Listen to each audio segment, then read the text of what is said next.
목사님 미국 선교 캠프 가시기 전에 2주 전에 받았던 그 강단의 메시지를 가지고 저희도 2주간 현장에서 하나님께서 우리 각 개인에게 성취시키신 그 말씀을 포럼하는 예배를 계속 드리고 있습니다. 계속해서 목사님의 미국 선교 캠프를 두고 기도해 주시고요. 지금 이제 LA, 달라스에 이어서 마지막 장소인 이제 하와이로 가셔가지고 이제 거기에서 또 그 나라 그 지역을 잡고 있는 사단의 망대를 무너뜨릴 그리스도의 망대를 가진 전도자들이 함께 그 현장에 모여서 집중훈련 하시면서 그 현장에서 정말 영적 전쟁하고 있습니다.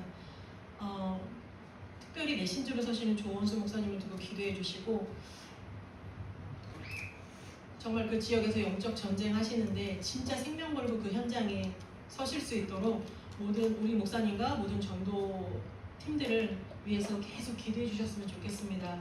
그리고 이제 목요일날 귀국하시게 되는데 그때까지 저희도 똑같이 그 현장을 함께 마음에 담아 기도해 주시고 저희도 똑같이 그 현장을 보고 그 현장에 함께 있는 겁니다. 그래서 선교 캠프를 두고 기도해 주시고 또 저희는 계속 예배가 계속됩니다. 다락방 그리고 이제 수요 예배 있고요. 목사님이 계신 것과 안 계신 것과 상관없이 동일하게 예배 속에 성령께서 역사하시기 때문에 우리가 드려지는 예배를 위해서도 계속 기도해 주시길 부탁드리겠습니다. 아까 렘넌트 예배 때도 말씀을 드렸지만 목사님께서 또 그 단톡방에 그 현장에 대한 포럼을 올려주셨잖아요. 전 세계의 모든 인재들이 모이고 모든 경제가 집결해 있는 세계 최고의 강대국인 미국 모든 사람들이 흠모할 만한 그런 나라 속에 전도자가 바라본 그 나라의 실상은 다 있지만 흑암 혼돈 공허뿐이다라고 고백할 만큼 교회가 무너져 있고 목회자가 무너져 있고 결국은 무너지는 이유는 뭐예요? 창세기 3장에 나의 것, 나의 성공을 향해 달려갈 수밖에 없는 교회와 목회자의 진짜 민낯 그리고 그 속에서 성도들은 답이 없기 때문에 교회를 떠날 수밖에 없고 후대들은 방황하고 무너질 수밖에 없고 그리고 그 각종 범죄와 또 마약으로 인하여서 후대들이 완전히 무너진 상태 그 나라는 이렇게 말하겠죠. 무엇이 문제였다. 수만 가지 문제를 얘기를 하겠죠. 우리가 그때 뭘 하지 않아서 저도 매스컴에서 본 것 같아요. 그때 뭐 한참 그 유통되고 막 이럴 때 그때 막지 못해서 그랬다. 뭐 사회적으로 어떤 제도를 만들지 않아서 그랬다. 수만 가지 그 제안을 얘기를 합니다. 그때 하지 못해서. 그런데 전도자의 눈은 뭐냐? 그 미국 현장을 바라본 전도자의 눈은 수만 가지의 문제가 아니라 하나님을 잃어버린 그 상태, 하나님이 없는 상태. 결국 교회가 복음 전하지 않고 복음을 전하는 전도자가 없는 그 시대가 그게 유일한 문제, 하나님을 떠난 문제구나. 저는 이제 그 초등학생이 그 펜타닐을 접하면서 결국은 죽음에 이르는 그 인터뷰를 보면서 하나님 왜 그래야만 합니까? 그 어린아이가 초등학생이어봤자 자기 인생에 대해서 어떤 것도 알지 못하는 그 나이에 하나님 왜 그 아이는 그렇게 너무나 괴로우니까 거기까지 갔겠죠. 자기도 벗어나고 싶은데 벗어날 수 없는 어떤 가정과 가문의 성장 배경이 있었겠죠. 하나님 그 아이는 어린데 왜 그렇게 인생이 끝나야 됩니까? 그러면서 왜 그래야만 됩니까? 하는 이 질문을 하면서 진짜 영적 고아의 모습 그게 하나님 떠난 인간의 모습이지 그 생각이 들더라고요. 그러면서 제가 보이는 거예요. 나도 똑같이 나에게 하나님이 찾아와 주시지 않았다라면 나도 왜 그 문제와 왜 어려움이 나에게 주어진 거잖아요. 그 가정 배경이나 가문은 나에게 주어진 거지 내가 뭘 어떻게 한 게 아니잖아요. 내게 와진 어떤 환경과 성장 배경 속에서 벗어나고 싶지만 벗어나고 싶어 안간힘을 써도 벗어날 수 없는 그 상태 속에 왜 나는 이런 인생을 살아갈 수밖에 없냐고 질문할 수밖에 없지만 그래도 거기서 벗어나지 않는 하나님이 없는 영적 고아였을 텐데 하나님 나 거기서 나를 찾아오시고 내게 복음을 주시고 나를 구원해 주신 은혜가 여기서 오더라고요. 아, 결국은 이게 신분의 문제구나. 뭘 잘하고 잘하지 못하고 가정 배경이 어떻고 가문이 어떻고 문제가 아니라 이 문제는 신분의 문제구나. 하나님은 원래 우리에게 하나님의 말씀으로 모든 것을 창조하시고 말씀으로 또한 우리도 창조하셨죠. 하나님의 형상으로 하나님의 영이 우리 속에 함께 하는 존재로, 그러니까 하나님이 우리와 처음부터 함께 하셨고 처음부터 우리와 함께 하시는 영적인 존재로 저희들을 창조하셨죠.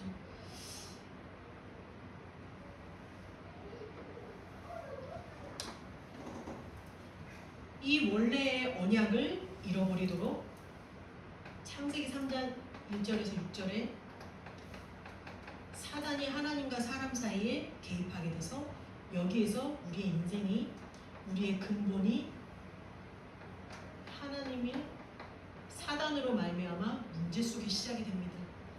하나님이 없는 인생, 하나님 떠나 죄 속에 빠진 인생. 우리의 시작이 사단으로 말미암아 하나님을 잃어버리고 하나님이 없어 죄 속에 갇힌 그 틀과 굴레 속에서 우리가 태어났습니다. 하나님의 영이 함께함을 누려야지만 살 수 있는 우리였는데 그거를 잃어버리니까 뭔가는 필요한데 그 필요를 모르는 거죠. 나의 빈 마음이 채워지지 않는 그거를 모르는 거예요. 알 수가 없죠. 왜? 사단이 모르도록 이 틀과 올무 함정에 빠뜨렸기 때문에. 이 속에서 시작된 우리는 뭔가를 하나님과 함께하는 것을 잃어버려. 그게 가장 평안하고 행복한 상태인데 그거를 추구하기 위해서 뭔가를 합니다. 열심히. 그거를 성경에서는 우상이라고 말해요. 하나님이 아닌 다른 모든 것은 우상입니다. 그리고 실제로 우리가 사는 이 시대 속에서는 모든 것이 다 우상화되어 있어요. 나는 바르게 열심히 해도 결국은 우상이에요. 왜 우상이냐? 하나님이 없기 때문에.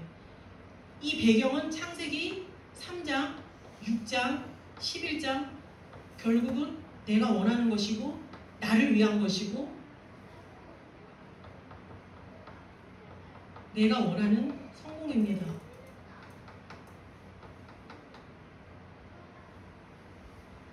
이게 뭐가 잘못됐어? 열심히 살아서 성공하는 게 뭐가 잘못됐습니까? 하나님이 없는 성공과 하나님이 없는 내가 원하는 것은 모든 게 죄입니다. 우상일 수밖에 없고 하나님과 상관없습니다. 교회 다녔어도 나의 이 근본의 상태를 모르는 상태 속에서 내가 원하고 내가 원하는 성공, 나를 위한 모든 것은 다 우상입니다. 우상이었고 저도 이 상태 속에 있었다는 걸 몰랐기 때문에 저는 과거에 저의 상처가 뭐냐, 뭔가 남에게 약한 모습을 보이는 게 너무 싫었어요. 그러니까 저의 창세기 3장은 뭐냐면 다른 사람에게 그런 모습을 보이기 싫어서 나를 강화시키는 거죠. 결국은 뭐냐면은 그게 내가 교회 안에 있어서 나를 튼튼하게 세우는 게 복음에 유익하다. 나를 튼튼하게 해서 하나님을 위해서 살면 되는 거다라는 이 내 생각 속에 빠졌는데 이 흐름에 와서 복음을 알고 나니 나를 강화시키는 그 모든 것의 밑바닥은 결국은 내가 다른 사람에게 얕보이는 게 싫어서 결국은 내가 그게 원하는 내 성공인 거였던 거죠. 그러니까 그런 게 저 안에 많이 있어요. 그래서 저는 이 흐름에서 창세기 3장, 6장, 11장 얘기하면은 세상에 빠지고 뭐 노름에 빠지고 뭐 허랑방탕하게 살고 규모 없이 그냥 막 살고 이런 것만 창세기 3장으로 생각했는데 저의 창세기 3장은 열심히 네가 최선을 다해서 해야지. 그러니까 제가 예전에 교회 다닐 때 다락방에 있었어도 제가 이 근본의 내 상태를 모르니까 규모 없는 사람을 보면 제 눈이 아니 하나님 믿으면서 저렇게 살면 돼? 이 눈이었어요 제가. 그러니까 그런 것들이 제 눈에 거슬리는 거죠. 모든 사람이 이 신분의 문제 속에 걸려 벗어나고 싶지만 벗어나지 않는 가정과 가문과 성장 배경의 그 밑바닥에 사단이 깔아놓은 이 하나님 없는 상태 속에 있다라는 것을 모르니까 뭔가 예수님 믿었으면 이제 규모 있게 살아야 되는 걸로 제가 계속 달리는 거예요. 지금도 그 눈이 있어요. 제 복음에 그래서 색깔이 세례요한적인 색깔이 많아요. 그래도 이 복음 여기 흐름까지 왔는데 그러면 돼. 이런 게 지금도 제 속에 있단 말이죠. 그러면서 이제 저를 발견하는 거예요. 그게 나의 창세기 3장이구나. 창세기 3장이라는 게 꼭 세상 기준으로 악한 거를 창세기 3장이 아니라 나의 각자에게 주신 과거가 있잖아요. 그 과거를 통해서 나에게 들어온 거 있죠. 나의 상처로 들어온 거. 예를 들면 저희 목사님 얘기하시잖아요. 사랑받지 못했어. 가난한 집에 살았어. 부모님이 늘 그런 그 폭언과 폭력에 시달린 나는 그랬어. 그거를 통해서 거기 그 괴로움 속에서 나를 벗어나고 싶어가지고 내가 원하는 것을 할 수밖에 없는 거예요. 그게 결국은 창세기 3장이거든요. 나는 남한테 약하게 보이는 게 싫어. 나를 막 강화시켜. 내가 원하는 모습, 내가 원하는 성공의 자리에 딱 올라가기를 원해요. 결국은 다 똑같이 그 과거를 통해서 계속 그러니까 메시지를 들으면 사람이 과거를 가지고 끌고 간다. 과거에 나의 상처가 되는 것을 가지고 끌고 가요. 그러니까 저는 그런 것이고 목사님도 그런 것이고 뭐 여러 가지가 있겠죠. 사람마다 돈이 없었어, 가난했어, 아무도 나를 도와주지 않았어, 뭐 여러 가지 각가지 것으로 결국은 이게 우리의 과거와 연관되어 있습니다. 과거의 상처. 내가 원하지 않지만 모든 사람은 과거의 어떤 가정과 가문과 성장 배경 속에 나에게 온 상처가 있어요. 난 뭐 배우지 못했어. 뭐 여러 가지가 있겠죠. 나는 뭐 건강하지 못했어. 장애가 있었어. 라든지 여러 가지 문제. 부모님이 무기력했어. 뭐. 저도 이제 포럼하면은 많이 이렇게 포럼 나누잖아요. 그러면 다 이게 있어요. 그런데 이거를 가지고 사단이 교묘하게 우리가 살고 있는 현재의 삶을 파고들어요. 그래서 거기서 빠져나갈 탈출구로 뭔가를 찾아요. 그게 바로 어딘가에 집착되고 어딘가에 중독되는 게 이게 특별한 사람이 아니라 하나님이 없는 신분의 문제 속에 와진 모든 사람에게 와진 정신의 문제입니다. 이 정신이 고통당하면 이게 육신으로 가죠. 육신의 질병까지 갑니다. 이 이후에 이렇게 고통당하는 인생 속에 그 인생은 지옥으로 마감하는 것 같지만 끝이 아니고 후대를 향해 갑니다. 벗어날 수 없는 이 틀에서 우리는 벗어나고자 끊임없이 뭔가를 찾습니다. 뭔가를 찾아도 결국은 나예요. 결국은 내가 원하는 것이고 왜 그럴 수밖에 없느냐? 그게 우리의 신분의 문제 속에 있는 사단이 심어놓은 겁니다. 그런데 여기에 있는 나를 발견하지 못하면 답을 찾을 수 없죠. 왜? 나의 근본을 모르면 답이 없잖아요. 뭔가 내가 다시 열심히 하면 되지. 그래 다시 정신 차리고 열심히 하자. 하지만 그렇게 해서 되어지는 게 아니라 한계를 맞죠. 계속 그게 반복되죠. 저도 종교생활 했을 때 늘 그랬어요. 그래 열심히 막 달리다가 한계 오면 또 내가 그렇지 뭐 다시 하자 하고 또 똑같이 계속 반복되어지는 이 틀 속에서 벗어나지 못하고 있는 상태. 이게 저와 여러분이 여러분과 상관없이 우리에게 와진 신분의 영적 문제입니다. 하나님은 여기에 있는 우리를 그냥 두시지 않고 원래 우리에게 주셨던 이 하나님과 함께하는 이 근본의 상태를 회복시켜 주시기 위해서 하나님이 이 땅에 오셨어요. 말씀이 육신이 되어 오셨다고 하시죠. 그분이 바로 예수님이시고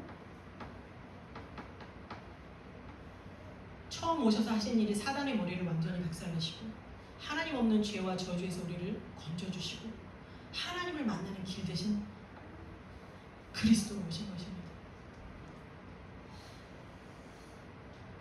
저도 다락방에서 20년 있었는데요. 그리스도가 답이라는 건 알았어요. 그런데 나의 근본의 상태를 모르니까 그리스도가 답은 답인데 답이 안 됐어요. 그리스도를 답이라는 건 알고 있었지만 거기에 내가 같이 들어있었어요.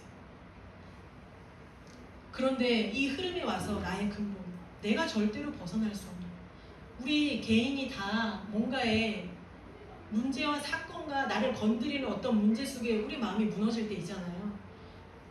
저는 그렇거든요. 문제와 사건이 올 때 마음이 한없이 무너질 때 너무 괴로워. 하나님 왜 나에게 이 문제 주셨으면까지 막 가면서 너무 괴로울 때, 그럴 때 막 마음으로는 그치 하고 벗어나려고 그러는데 마음이 벗어나지지 않을 때, 하나님, 그래, 이 상태가 하나님 떠난 인간의 상태구나. 하나님 떠난 인간 이럴 수밖에 없는 상태구나. 그래서 하나님이 내게 그리스도로 찾아와 주셨지. 이게 그리스도의 이름을 부르니까 정말 거기에서 내 마음이 자유함을 누리는 거예요. 그래서 진리가 너희를 자유케 하리라는 말씀이 그 말씀이구나. 내가 그리스도를 지식으로 안다고 해서 자유한 게 아니라 나의 근본의 상태, 정말 내가 어디서 태어났고 내 인생이 어디서 시작됐고 벗어날 수 없는 이 사단이라는 거를 아니까 그리스도의 복음으로 벗어나지는 거예요. 그래서 정말 계속 이 말씀을 정리하면서 왜 너를 위하여 너를 위하여 방주를 만들라 말씀을 하셨는지가 여기에서 나와지더라고요. 제가 그래서 피아노 흐름에서 서집사님 말씀 주실 때 제가 진짜 은혜 받았거든요. 그 메시지를 늘 듣던 메시지인데, 방주운동, 방주가 그리스도 많이 들었잖아요. 근데 그날은 이게 저에게 딱 메시지로 마음에 딱 들어오더라고요. 왜 너를 위하여 만들라고 하셨든지. 우리가 전도운동할 때 세상의 불신자들을 향해서 눈이 가 있거든요. 근데 하나님은 너 자신을 위해서 방주를 만들어요. 왜? 사단이 살아있기 때문에. 사단이 불신자만 건드리는 게 아니잖아요. 제가 사단이라면 믿는 자들만 건드리겠어요. 전도하려는 자, 특히 목회자를 돕는 자. 그러니까 완전 우리 함께교회가 타겟이죠. 그래서 주일 강단을 통해서 현장에 진짜 망대를 세워라. 랩넌트 예배 때 말했지만 망대는 정확한 복음으로만 세워집니다. 정확한 복음은 바로 나의 근본을 발견하는 것이죠. 내 근본이 보여야지만 그리스도로 답이 갈 수 있어요. 그래서 사단을 모르면 복음 모르는 거라는 말이 진짜 100% 맞는 말이에요. 수많은 교회가 있지만 안타깝게도 사단 이야기를 굉장히 싫어합니다. 우리 한국교회 사단 얘기 싫어해요. 강단에서 거의 안 나와요. 일반 교회에서. 그런데 진짜 무서운 얘기 뭐냐, 사단을 인정하지 않으면 그리스도는 내 유일한 인생의 해답이 될 수가 없다라는 거죠. 그래서 이 흐름에 와서 진짜 끊임없이 사단이 어디까지 우리를 건드리느냐, 성경에 보니까 요한복음 13장 2절에 가룟 유다의 마음, 생각 속에 예수를 팔려는 마음, 생각을 넣었다 그래요. 우리의 생각까지도 치고 들어오는 게 사단입니다. 우리가 절대 이길 수 없고 상대할 수 없어요. 그래서 우리에게는 날마다 이 그리스도를 고백하는 견고한 망대가 세워져야 됩니다. 그래서 예배를 통해서 목사님께서 계속 유문유답을 주시잖아요. 그 말씀이 우리 개인의 시간에 정말 무너지지 않는 망대로 세워지는 기도의 누림의 시간이 반드시 저와 여러분에게, 그게 진짜 영적 전쟁이라고 생각이 들어요. 그래서 일부 예배에서 우리 서집사님 말씀 주신 것처럼 유 목사님께서 주신 말씀, 24시 아니면 기도 아니다. 기도해야 될 이유를 발견해야 된다는 거. 그러니까 진짜 전도자들을 통해서 진짜 24시 속에 있는 전도자들에게 하나님이 생명운동이 날마다 일어날 수 있도록 하나님이 불러서 시키시는 일이, 하나님을 찾는 자, 하나님으로 기뻐하고 하나님을 예배하는 자에게, 24시 되어지는 자에게 하나님이 예비된 영혼, 복음 필요한 영혼을 생명운동이 일어나도록 끊임없이 붙이실 수밖에 없는 그 상태로 저와 여러분이 진짜 망대로 세워지고, 계속 우리의 영적 상태, 우리의 영적인 상태는 계속 이 상태 속에 있어요. 우리가 말씀 듣지 않는 시간, 특히 혼자 있는 시간에, 그 시간에 내 상태가 하나님과 함께하는 상태로 오지 않으면 우리는 계속 어딘가에 내가 원하는 것에 끌려갈 수밖에 없는 우리의 근본이라는 것을 하나님 앞에 늘 고백하며, 진짜 그리스도 아니면 안 되는 저와 여러분이 진짜 고백되어져서 하나님이 오늘도 불러시키시는 일을 위하여 우리를 창세전에 예비하시고 우리를 부르셨는데 우리가 받은 말씀이 목사님을 통하여 받는 말씀이 거기에서 은혜로 머무르는 것이 아니라 정말 나를 살리고 하나님은 먼저 나를 살리기 원하시는 거거든요. 그래서 너를 위해서 방주를 만들라 하셨고 내가 살면 당연히 나를 만나는 사람이 살고 내 가정이 살고 또 우리의 업의 현장과 지역이 살아나는 그 오현장의 응답까지도 우리 함께교회가 받을 것이라 믿습니다.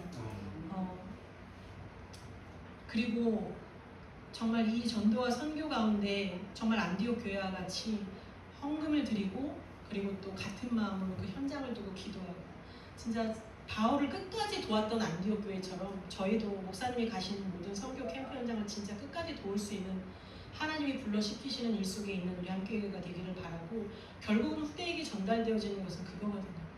그러니까 어린이 전도학교 김남식 목사님이 하신 그 유튜브에 올라온 게 있어요. 한번 시간 되시면 이렇게 들어보세요. 거기 목사님께서 말씀하셨거든요. 자녀에게 증인으로 서라. 부모가 자녀에게 증인으로 서라. 이렇게 말씀하셨거든요. 내가 받은 은혜, 내가 누리고 있는 그리스도의 복음을 우리 랩런트들이 기가 막히게 압니다. 엄마가 어떤 상태인지. 말하지 않아도 아이들이 알아요. 왜냐면 이게 영과 영이기 때문에. 그래서 그 말씀이 저한테도 오더라고요. 랩런트 예배를 하면서 내가 랩런트들에게 증인으로 먼저 서야 되는 거구나. 부모로서도 증인으로 서야 되는 거구나. 뿐만이 아니라 내가 만나는 모든 사람에게 내가 증인으로 서야 되는 거구나. 내 가정의 식구들에게 내가 증인으로 서야 되는 거구나. 내 업의 현장에서 증인으로, 내가 살고 있는 지역에서 증인으로 서야 되는 거구나.